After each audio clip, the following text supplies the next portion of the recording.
This top sniper hid in the jungle, even with an ant crawling on his face. He remained motionless. Then the target appeared in the scope, but as he about to pull the trigger, Brandon sensed something was off.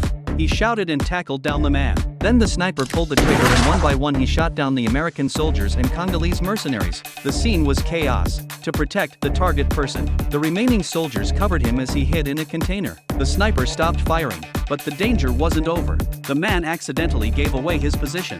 The sniper's bullet instantly pierced him. A soldier tried to help, but he was also shot in the head. Another soldier panicked. He raised his M4 carbine and fired wildly, but the next second, he was also taken out by a bullet. Now only Brandon and another recruit were left. The two of them didn't dare to move.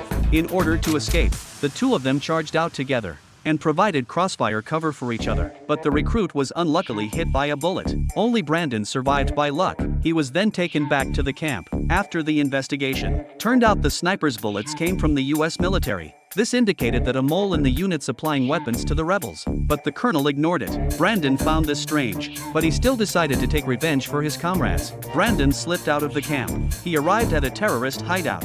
Brandon raised his M70 sniper rifle. He kept pulling the trigger and took out the rebel soldiers one by one. Finally, Brandon rescued the hostages and even obtained a crucial piece of information. The super sniper who had ambushed them was the colonel's henchman. To lure out the sniper, Brandon called the unit, intentionally revealing his location. The colonel, hearing this, he indeed sent out his ace sniper.